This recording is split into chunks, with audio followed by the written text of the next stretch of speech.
械学習の知識ゼロでも動かせる AI ツールキットの世界と題しまして、これから45分ほど登壇させていただきます。早速今日お届けするセッションの概要を VTR にまとめましたので、こちらの方をご覧ください。どうぞ。機械学習という言葉は一般的にも浸透してきました。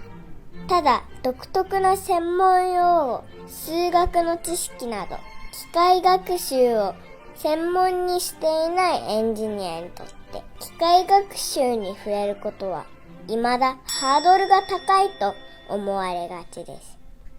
しかし、数年前に比べて様々な環境の進化によって、現在は機械学習の知識がそんなにない普通のエンジニアでも手軽に機械学習の世界に入れるようになってきました。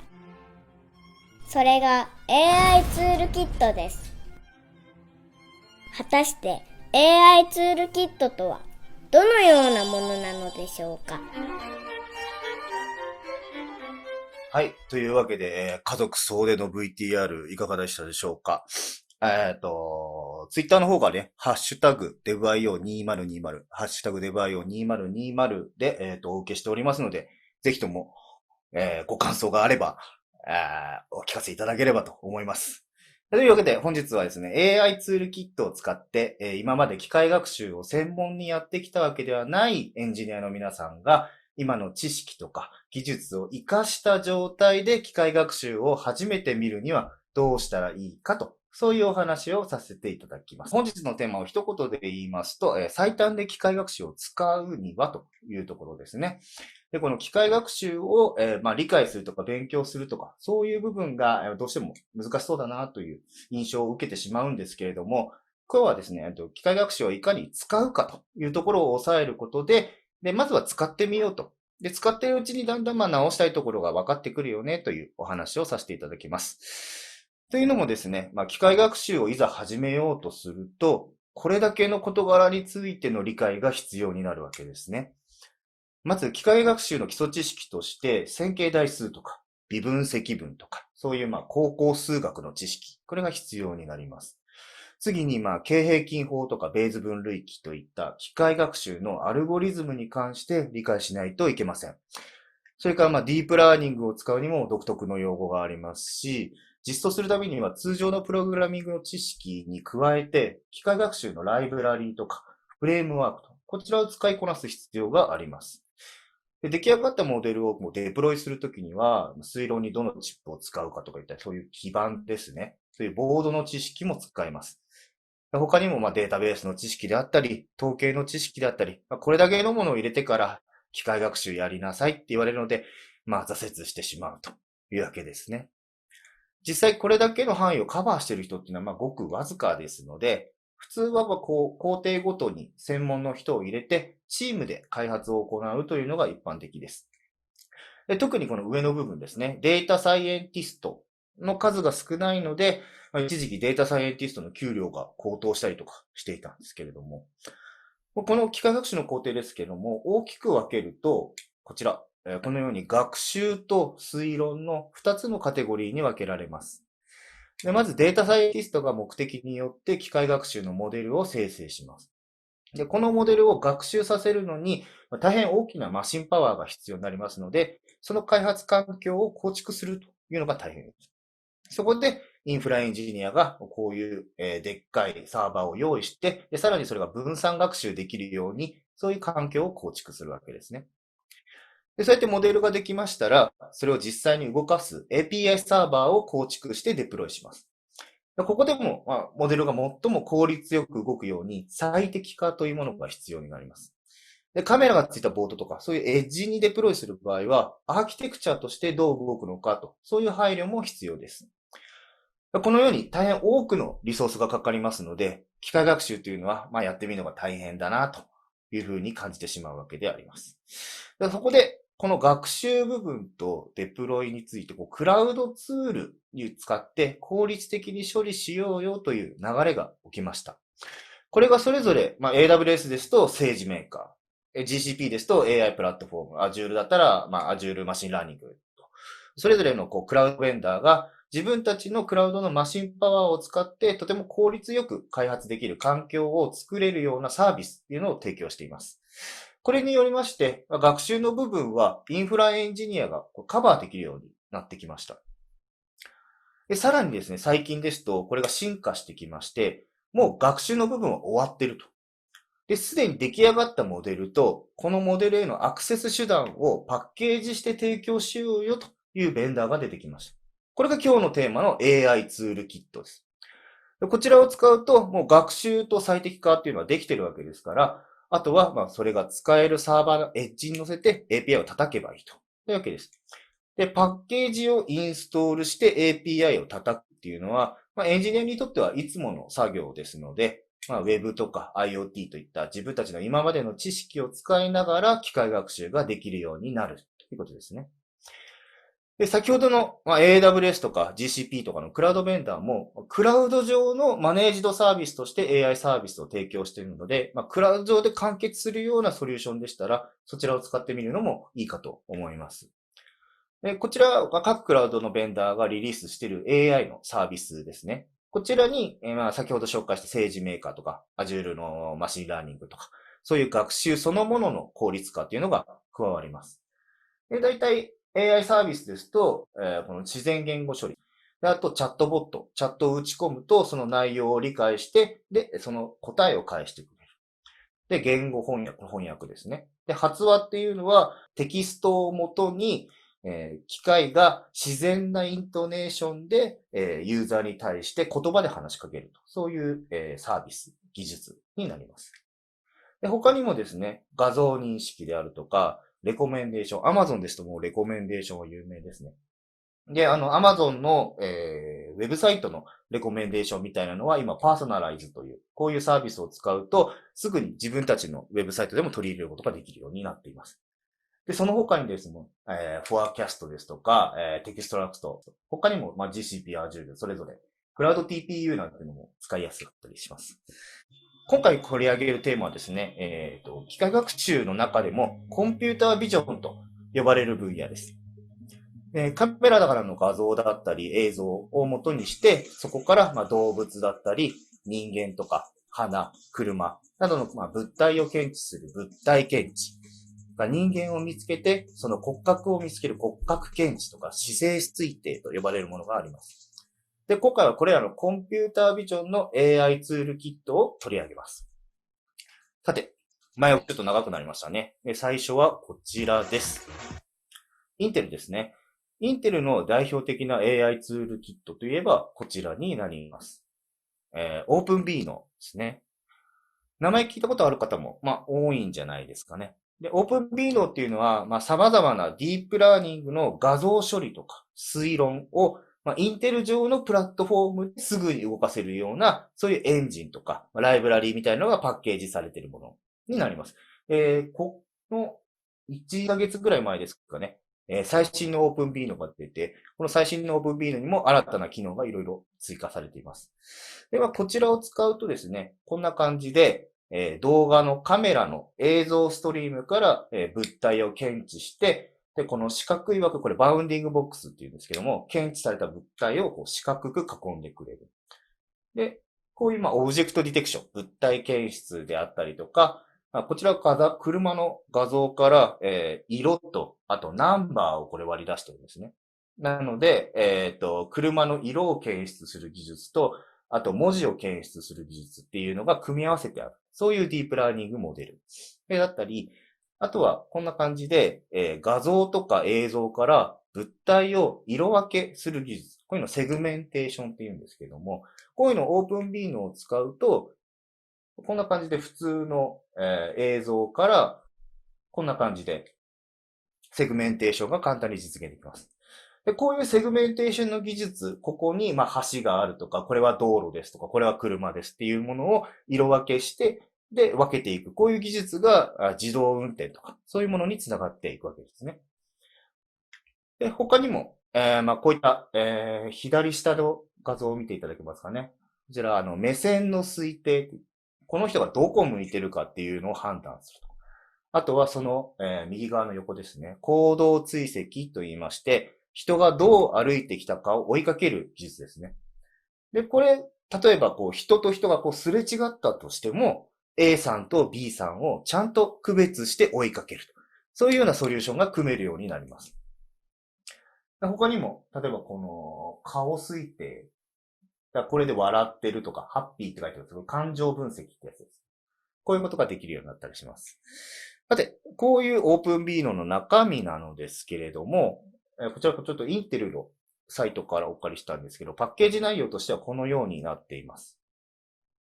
画像処理用としてオープン CV。それから推論用のライブラリ。これインファレンスエンジンと言います。それから学習モデルの、ダウンローダーとデプロイ先への変換ツール。インテルの製品なんで、インテルの CPU が載ってるプラットフォームっていうのが対象になるんですけれども、サーバーとかから、普通のノートパソコン、エッジデバイスもインテルのチップが載っていれば、いい感じに変換してくれる。ということですね。つまり、どこかにある学習が終わったモデルであれば、それをオープンビーノに入れてあげれば、いい感じでインテルのエッジだったりとか、インテルのノートパソコンにそれをデプロイしてくれて、あとはその API を叩いてあげれば、もう機械学習の推論ができてしまうと。つまり、その学習をした恩恵をすぐに受けられるというものです。もうちょっと具体的にお話をしますと、こんな感じですね。でほぼ有名どころのフレームワークとか、ライブラリで作ったモデルは、このオープン B の形式っていうんですけども、オープン B の形式に変換できるので、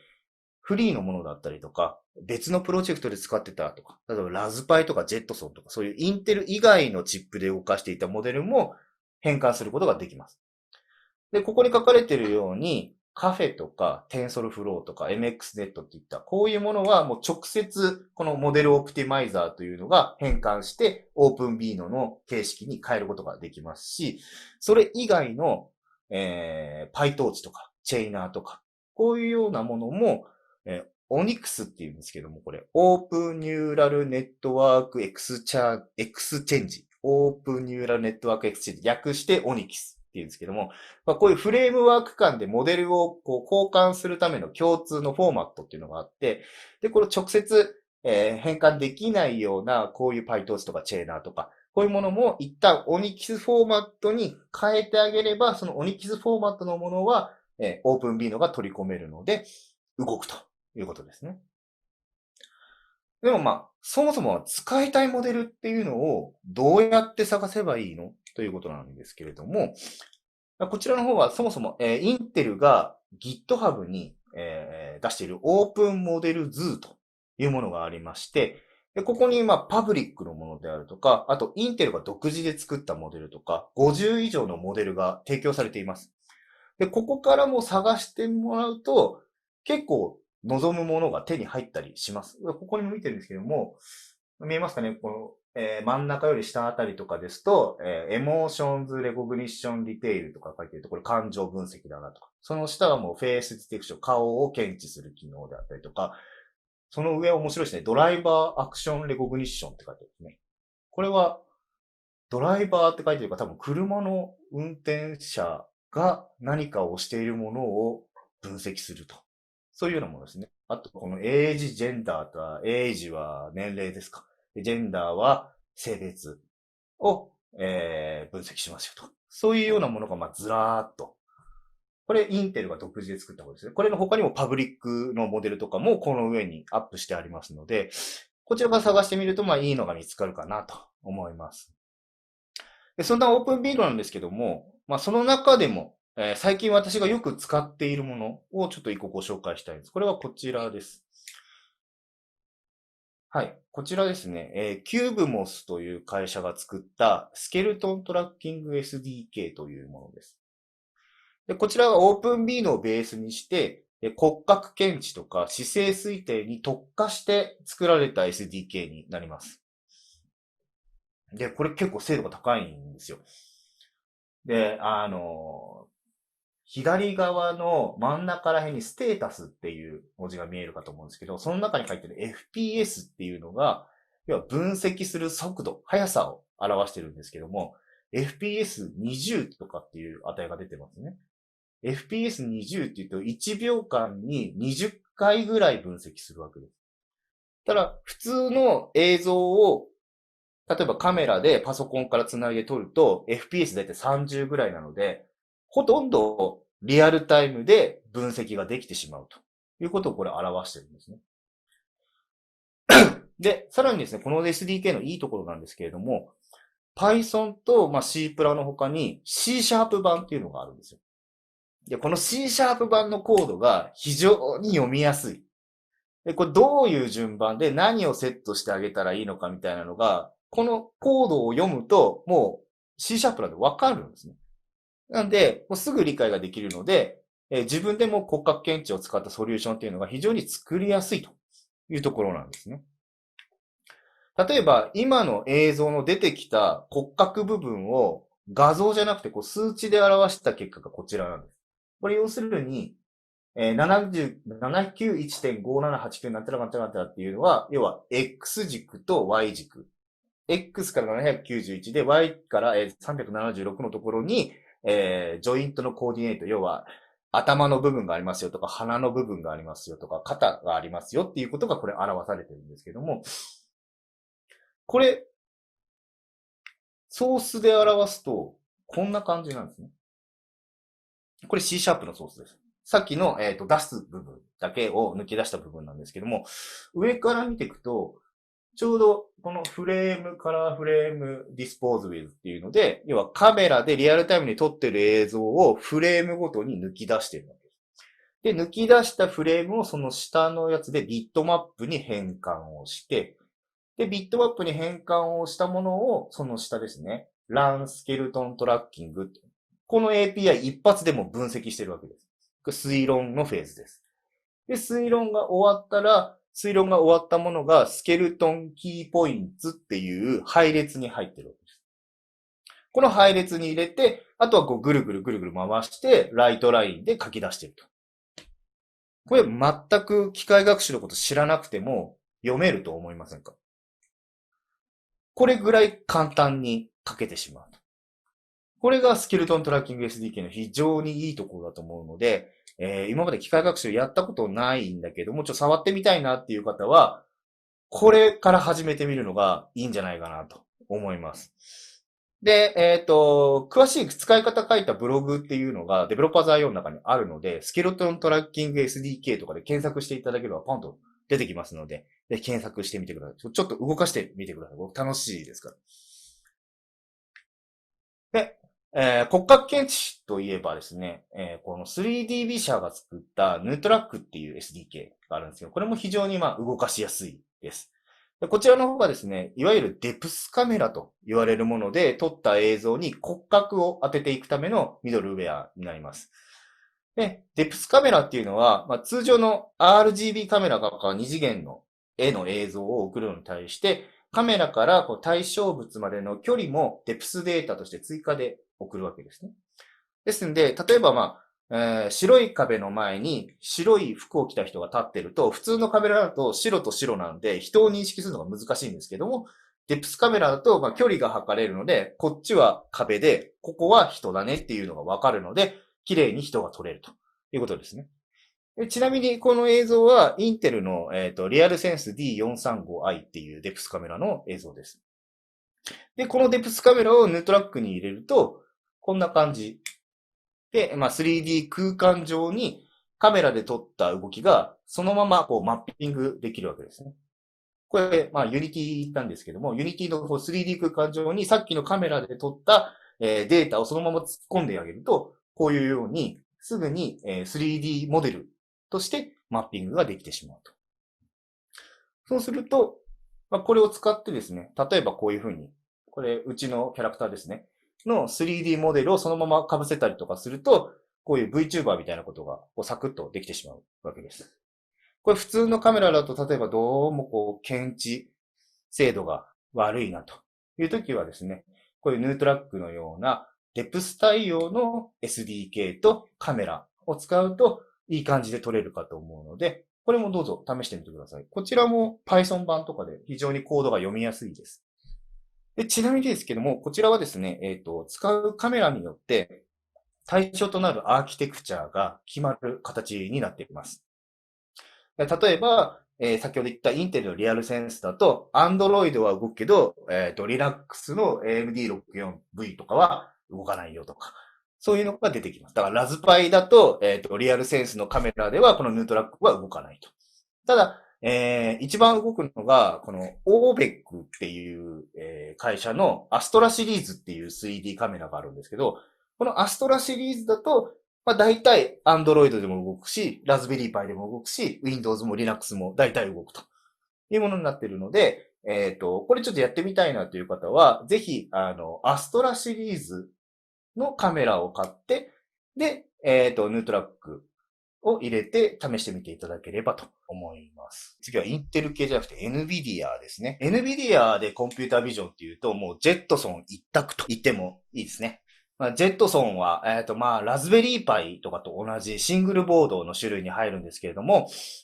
機械学習のモデルを動かすっていうことを前提にこのボードは設計されているので、これすごいちっちゃいんですけど、GPU が乗ってたりとか、あと並列処理ができたりとか、とってもこう賢い子なんですね。で、このラズベリーパイっていうのは、例えば最適に動くようにラズビアン OS っていうものがあるんですけども、ジェットソンも、こうジェットソンが動くように、ジェットソン用にカスタマイズされた Ubuntu っていうものを入れます。で、そのカスタマイズされた Ubuntu を、入れるフラッシュ作業に使う、ジェットパックという SDK がありまして、で、このジェットパックの左側にある Deep Stream SDK っていうのが、この IVA アプリケーション、インテリジェンスビデオアナリシス。リアルストリームのカメラの映像を、ジェットソンの GPU を使って、リアルタイムで分析するっていう、そういうアプリケーションを簡単に作れるような SDK っていうのはこの Deep Stream SDK っていう。これがこうジェットパックを入れると入ってくる。ので、このジェットパックの SDK とディープストリームの SDK、この2つを使いますと、こんな感じで、こうカメラに映っている物体は何なのかみたいなのをこう検出できたりするようになります。例えば、青リンゴだったり、オレンジ。しかも結構精度が高いんですね。100% とかまで出せたりするんですよね。本当かって思うんですけど、これやってみるとなるんですよ。確かに。で、これ、わかりますかね？普通の、推論に比べて映像がすごい綺麗なんですよね。この映像の綺麗さっていうのが、いわゆるそのジェットソンのパワーを表してるんですけれども、これだけ綺麗な映像で、これだけ綺麗に分析ができるっていうのが、やっぱりこのジェットソンの GPU を使ってできる結果だということです。木のスプーンですね。一瞬ドラムスティックになりましたね。見えなくもないですね。というような感じでできるようになります。で、あとはこういう感じで、監視カメラからこう顔を検出して、で、それに対してこう動的にマスクすると。そういうようなこともできるようになります。で、こうジェットソンのパワーが強いんで、こうシングルボードでもこういう綺麗な映像でリアルタイムで処理ができるということですね。で、ということで、AI ツールキットっていうのを、いくつかご紹介いたしました。で、ここからはですね、ちょっと実用的なお話をしてみようかなと思います。機械学習のソリューションっていうのは、通常のアプリケーションと違って、周りの環境によって精度が悪くなったり、良くなったりするんですね。普通のアプリケーションは、プログラムとして作っているので、必ず同じ入力に対して同じ出力を返すんですけど、機械学習っていうのは、同じ入力に対して同じ出力は返さないので、その周りの環境によって、その出力の結果が変わってくると。そのため、例えば、人物とかを検出するようなソリューションを作ってデプロイしたとしても、最初の1ヶ月間は綺麗に撮れてたのに、なんかここ何ヶ月か撮れないみたいな。そういうようなことが結構あります。それはコンピュータビジョンに限らず機械学習のソリューションであれば、例えば、お弁当の発注の度合いみたいなものを推測するみたいな、そういうような、機械学習のソリューションを作ったとしても、最初のうちは結構バッチリ合ってくんですけども、1年経って同じものを使ってると合わないみたいなことが出てくるわけです。これ何かっていうと、周りの環境が変わったから。例えば、コンピュータービジョンであれば、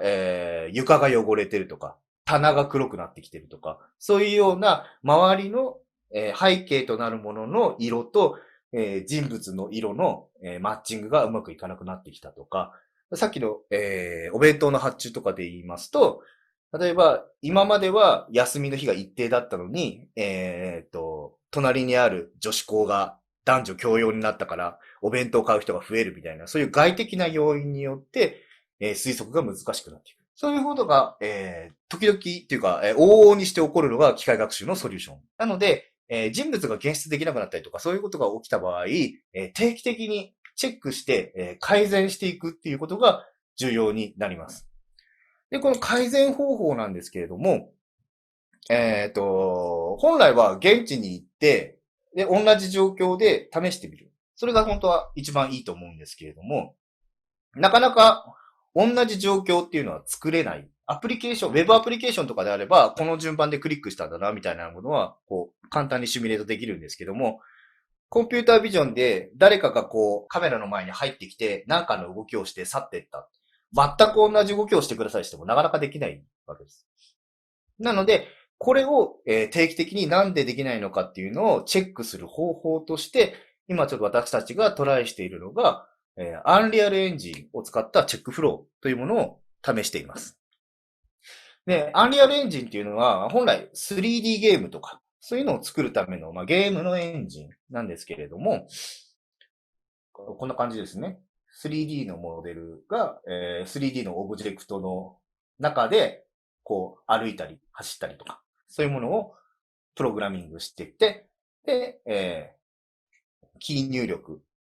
ゲームだからコントローラーとかを操作すると、このアンリアルエンジンの中のキャラクターが縦横無尽に動き回ったり、ジャンプしたり、パンチしたり、キックしたりとかしてくれるっていうものなんですけれども、ゲームを作るためのものなんですので、当然、こう、外からコマンドとかパケットの送信はできないようになってるんですけれども、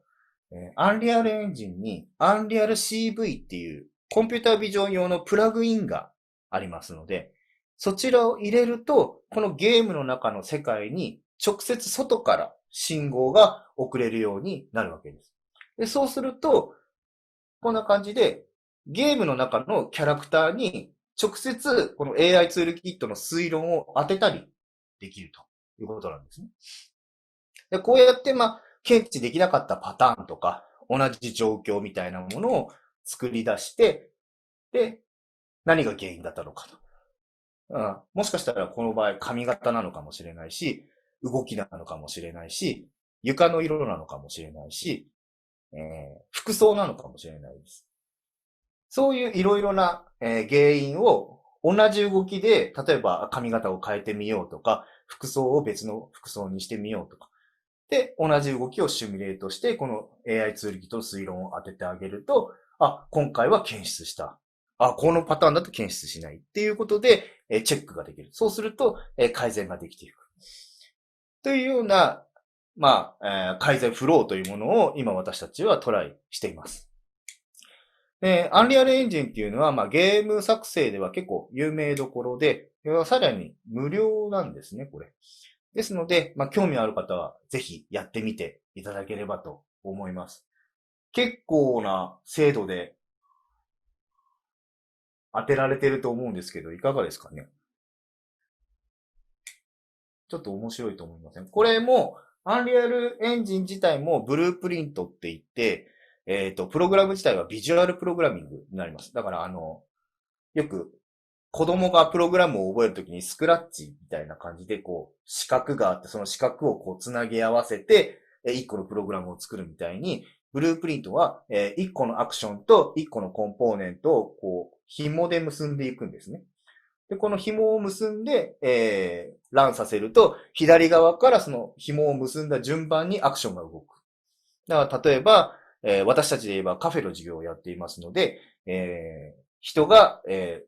店内に入って右に動いて、ここでしゃがんで物を取った後に左に動いてみたいなことを一個一個こうビジュアルでプログラミングをしていきます。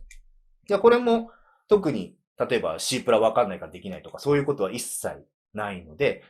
やってみるとちょっと面白いですので、やってみていただければと思います。ということで、本日ですね、AI ツールキットについてお話しいたしました。ですが、すっかり忘れてたんで、最後に、自己紹介をしたいと思います。えっと、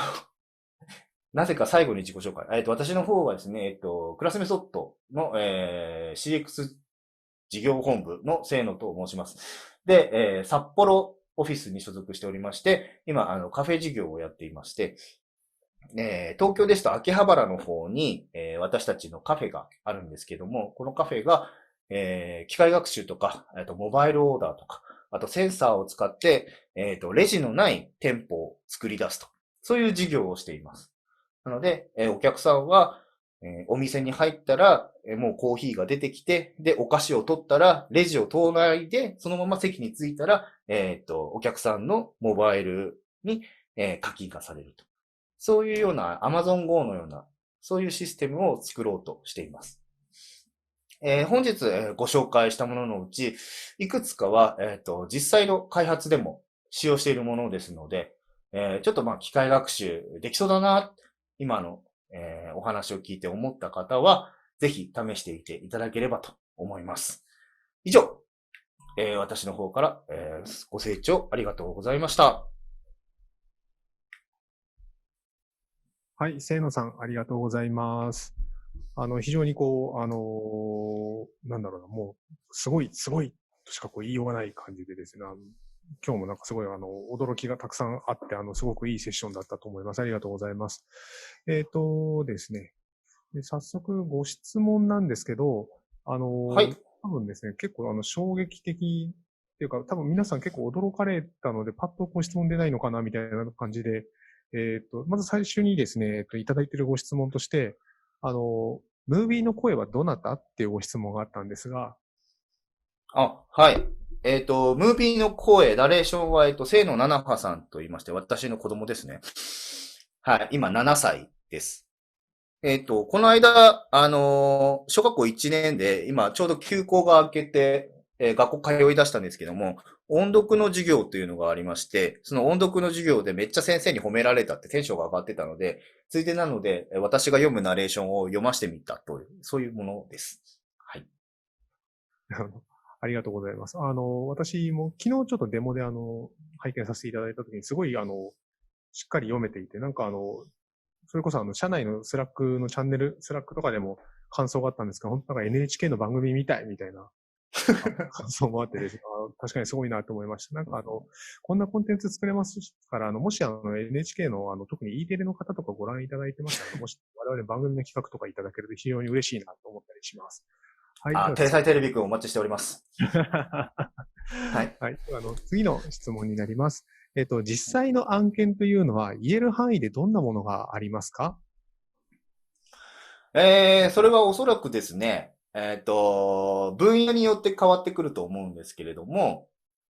いわゆるアナリティクス、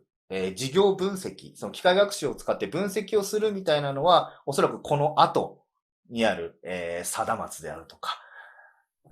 そういうあたりが詳しいと思います。私たちのやっているのはコンピュータービジョンですので、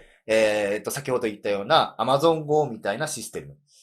つまり、カメラで、映像を撮って、その人がどの商品を撮ったのか、で、誰が撮ったのかっていうものを、確実に ID を当てていくと。その結果、その人がレジを通さなくても、お店を出る前に、その人のスマホに対して請求を載せる。っていうような仕組みですね。この仕組みの構築をしてます。これが要は、私たちはカフェですけども、他の小売り、どの小売りにも転用できるような技術になります。機械学習って特になんかその案件を始めるときに費用対効果を保証することが難しいから、その始めるときに説明が難しいってよく言われると思うんですけど、実際にじゃあその始めてみようってなったときに、なんだろうな。なんか課題になりそうなことってどんなものがありますかっていうのと、なんかこういうのってやっぱりプロジェクトのオーナーの割り切りしかないのかなっていう気もするんですけど、そういったあたりっていかがですか？そうですね。決断っていうのは確かに大きいと思うんですけども、ただ100%を求めるのは機械学習では良くないというか、期待したものは出ない。ですけれども、パイを大きくすることで、期待していたものが出るようになる。例えば EC サイトとかでも、1個の A っていう商品を買った人に B っていう商品をおすすめするって思っているのに C っていう商品をおすすめされたからこのソリューションできないんじゃないかっていうことではないってことなんですね。だから A っていう商品に B っていう商品をおすすめしなかったらいけないというのであれば、機械学習ではなくて A を買った人に B を勧めるっていうプログラムを書いてしまえばいいだけで、機械学習は A っていう商品に対して C を勧めることもあったり B を勧めることもある。で、その結果、全体のユーザーの購買率はどれぐらい上がったのか、そこが多分軸に。なので、そこの決断だと思うんですよ。なので、まず回してみるっていう。例えば、コンピュータビジョンで言うと、画像の枚数っていうのが結構データセットの大きさですね。っていうのが精度に関わってきたりするんですけども、そのデータセットの大きさがイコール、値段の上下。つまりリソースのかかり具合、大変さにつながってくるので、最初は例えば300枚、400枚の画像でモデルを作ってみて、動くじゃん。ある程度できるじゃん。じゃあ、これを3000枚に増やしてみよう、3万枚に増やしてみようっていう風に、データセットを変えていくことによって、どんどん精度を上げていくっていう、POC 的な考え方っていうんですかね。一個ずつ階段を登っていくっていうような考え方ができる、事業者の方がおそらく機械学習のソリューションを適用させるのに向いているのではないかと。そういうふうに思います。オープン B の商用利用も無償でしょうか？はい、無償です。はい。はい、ありがとうございます。続いて、オープン B の等での行動追跡、すれ違っても大丈夫という話でしたが、行動追跡は人以外のものにも適用可能でしょうか？動物とか、例えば昆虫とか。それはですね、行動追跡っていうのは、基本的にまず何かを検出して、その検出してきた人が、これぐらい動いたのは許容範囲だから同じ人だよねっていうふうに、推測するっていう技術なので、最初に検出するものが人ではなくて、例えば昆虫、犬とか、雲だとかであれば、その雲がすれ違っても行動追跡はできることになります。ただ、オープン B ので、提供しているモデル自体が人を検出するっていうモデルなので、これを昆虫にさせるためには、転移学習という技術が必要になります。なので、昆虫のデータセットを大量に持ってきて、その、人間用の行動追跡をダウンロードしてきて、で、転移学習をさせた上で、オープン B の、オープン B の様式の、変換を行ってデプロイすると。そうすると、雲同士のすれ違いも OK っていう感じになります。カフェ事業は自社のプロジェクトですか？それともスポンサーがついて実施されているものでしょうか？自社なんですよ。これはびっくりするでしょう。僕らが一番びっくりしてるんですけども、僕らがやってるカフェなんです。どうしても、そのデベロッパーズ IO を見てる方は、多分僕らの社風みたいなことが分かってると思うんですけど、やってみるっていうのがすごく大事にしてて、やってみた結果、その体験をもとに、事業者の方に、同じようなこうやったらこういう体験ができるよっていうことを伝えるのが僕らの、使命なので、カフェ事業の場合も、実際カフェを作ってやってみて、で、やってみたからこそできる体験っていうのがあるので、それを改善した上で、これだったら他のお客さんもできるよね、他の小売業の方もできるよねっていう時点で、他の小売業の方もこれ使ってみたらどうですかっていうふうにこう展開していくっていう、そういうプランになってます。カフェの方、一時期的にお休みということになってるんですけど、もうしばらくしたら、再開できる日も来るとは思いますので、その時は、ぜひ皆様も秋葉原にいらっしゃって、体験していただければと思います。大体そのカフェに来るお客さんは、一回そのうちのカフェを使うと、他のカフェで、レジに並ぶのが非常にめんどくさくなるっていうアンケート結果をいただいているので、ちょっと一回来てみていただくと、ちょっと、世界が変わると思います。質問は、ご質問は以上となります。一つ目のセッション、せーのさんのセッション以上となります。せーのさんお疲れ様でした。ありがとうございます。お疲れ様でした。ありがとうございました。